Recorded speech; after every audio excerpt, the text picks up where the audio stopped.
Rahul Gandhi Congress party के सबसे बड़े नेता अमेरिका गए हुए हैं। इसके पहले वो ब्रिटेन गए थे और जब वो विदेश में जाते हैं तो देश के खिलाफ खुलकर बोलते हैं, खूब बोलते हैं। सनातन संस्कृति के खिलाफ बोलते हैं, देश के लोकतंत्र के खिलाफ बोलते हैं, मीडिया के खिलाफ बोलते हैं, देश के अलग अलग संस्थानों के खिलाफ बोलते हैं।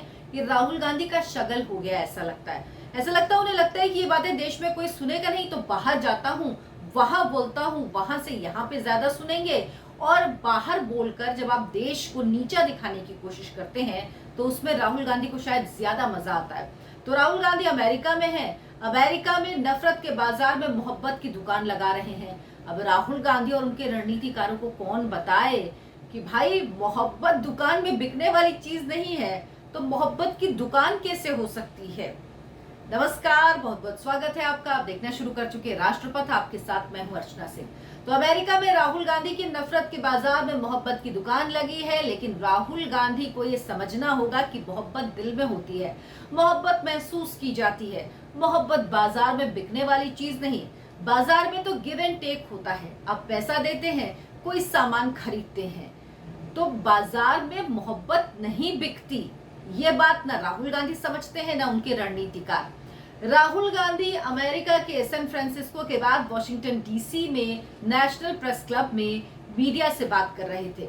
यहाँ राहुल गांधी से सवाल पूछा गया इंडियन यूनियन मुस्लिम लीग से गठबंधन को लेकर। राहुल गांधी की कांग्रेस पार्टी का केरल में इंडियन यूनियन मुस्लिम लीग से गठबंधन है, लेकिन इस सवाल के जवाब में जो राहुल गांधी ने कहा वो सुनकर मैं चौंक गई। राहुल गांधी ने कहा मुस्लिम लीग पूरी तरह से सेक्युलर है, यानी जो इंडियन यूनियन मुस्लिम लीग जिन्ना की ऑल इंडिया मुस्लिम लीग का हिस्सा है वो सेक्युलर है। जो देश के बंटवारे के लिए जिम्मेदार पार्टी थी उसका जो भाग है वो सेक्युलर है। ये तो इसी तरह से कंपैरिजन हो गया जैसे आप किसी देशद्रोही का कंपैरिजन किसी देशभक्त से करते हैं। लेकिन राहुल गांधी को लगता है कि वाकई मुस्लिम लीग जो है वो सेक्युलर है। मुस्लिम लीग के जो संस्थापक हैं मोहम्मद इस्माइल, वो जिन्ना की ऑल इंडिया मुस्लिम लीग के मद्रास प्रेसिडेंसी के अध्यक्ष रहे थे। और जब भारत के विभाजन के बाद IUML का गठन हुआ तो उसकी बैठक में 33 वो लोग शामिल हुए थे जो जिन्ना की ऑल इंडिया मुस्लिम लीग के सदस्य रहे थे, यानी उसका हिस्सा थे।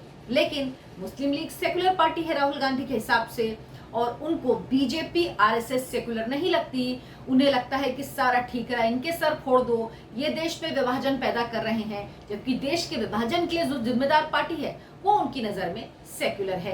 तो यह है राहुल गांधी का ज्ञान। खैर, उनकी मजबूरी भी है। अब जिस पार्टी से उन्होंने टाई अप किया हुआ है, गठबंधन किया हुआ है, जिसके दम पर वो चुनाव जीते थे, अब तो खैर संसद सदस्य नहीं रहे, केरल में अपना सांसद ही बचा पाए थे क्योंकि अमेठी से तो हार गए थे, तो अब जाहिर सी बात है उसके खिलाफ कैसे कुछ बोलेंगे। राहुल गांधी की संसद सदस्यता के बारे में भी सवाल पूछा गया तो उन्होंने कहा मैं 2004 में जब सांसद बना तो मैंने कभी सोचा भी नहीं था कि मेरी संसद सदस्यता जा भी सकती है। अब बताइए, इसी को मैं कहती हूँ एंटाइटलमेंट की भावना है पूरे गांधी परिवार में कि हम तो राजा हैं इस देश के, हमारे खिलाफ कैसे कुछ हो सकता है। हम संसद सदस्य हैं, हम तो मतलब हमारा जन्मसिद्ध अधिकार है, हम कुछ भी करें, नियम कायदे कानून से हम ऊपर हैं, हमें किसी नियम कायदे कानून में किस तरह से बांधा जा सकता है। उन्होंने कहा कि मेरी संसद सदस्यता क्यों गई, ये जो कारण उन्होंने बताया वो भी आप सुन लीजिए। उन्होंने कहा कि अडानी के खिलाफ संसद में बोलने की वजह से मुझे डिस्क्वालीफाई किया गया। सफेद झूठ बोलते हैं। राहुल गांधी ने यह नहीं बताया कि मोदी सरनेम मानहानि मामले में कोर्ट ने उन्हें अयोग्य करार दिया था, जिस वजह से उनकी संसद सदस्यता चली गई। लेकिन राहुल गांधी को यह पता ही नहीं कि संसद सदस्यता जा भी सकती है। अब इसको आप क्या कहेंगे, एक संसद सदस्य जो देश की सबसे पुरानी पार्टी का सबसे बड़ा नेता, उसको यही नहीं पता कि किन किन हालात में, किन किन कंडीशन में क्या करने पर आपकी संसद सदस्यता जा सकती है। राहुल गांधी की इस अज्ञानता का क्या करेंगे। राहुल गांधी खुद बता रहे हैं कि वो कितने अज्ञानी हैं। और सिर्फ ये एक बात नहीं, इसके बाद उनसे सवाल पूछा गया, नए पार्लियामेंट बनी, उसमें 800 सीटें हैं, 888 सीटें, लेकिन सवाल किया उन्होंने शायद 800 सीटें बोला। और इसके जवाब में राहुल गांधी पता नहीं क्या क्या बोलते गए। मतलब शायद वो समझ ही नहीं पा रहे थे कि सवाल का जवाब क्या दिया जाए।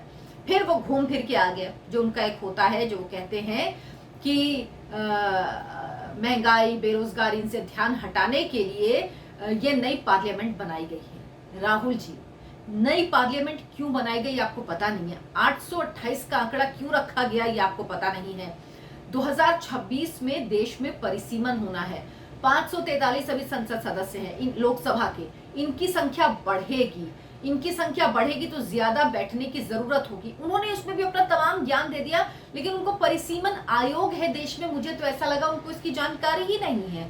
परिसीमन आयोग है देश में जो तय करता है कि जनसंख्या के हिसाब से किस तरह से सीटों की संख्या बढ़ेगी या कौन कितना क्षेत्रफल होगा जो शामिल होगा। जो परिसीमन होता है संसद की, जो लोकसभा क्षेत्र होता है उसका या जो विधानसभा क्षेत्र होता है उसका परिसीमन होता है। सब कुछ परिसीमन आयोग करता है और परिसीमन आयोग को वो पावर्स हैं जो किसी के पास नहीं, जो संसद के पास भी नहीं, जो कोर्ट के पास भी नहीं।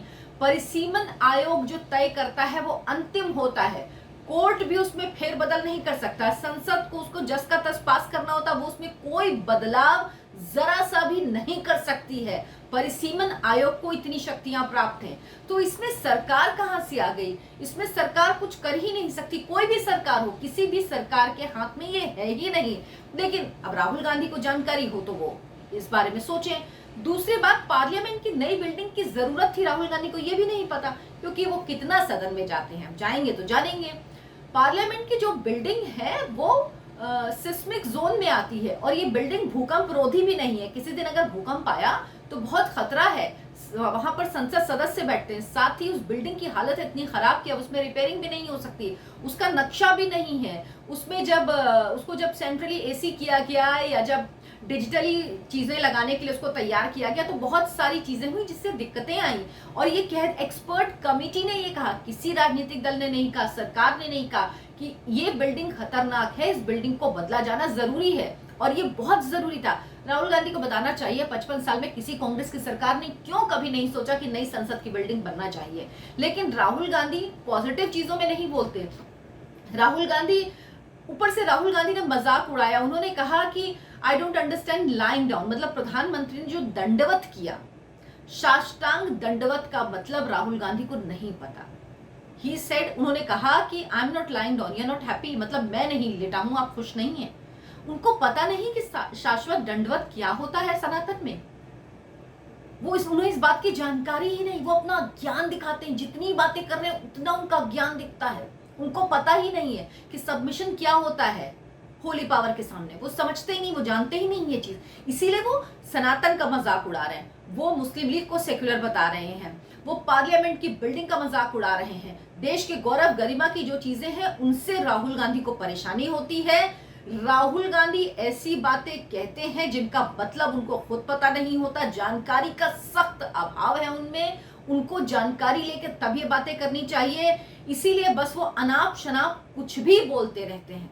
तो ये राहुल गांधी की कथा है जो चलती रहेगी। अभी उनका अमेरिका दौरे का वक्त बचा हुआ है, तो अभी वो ऐसी बातें करते रहेंगे और जब वो बातें करते रहेंगे तो जाहिर सी बात है हम उस पर चर्चा भी करेंगे, क्योंकि इन बातों पर चर्चा होना बेहद जरूरी है। अगर आपको मेरा कंटेंट पसंद आता हो तो वीडियो को लाइक करें, शेयर करें और चैनल को सब्सक्राइब जरूर कर लें। नमस्कार।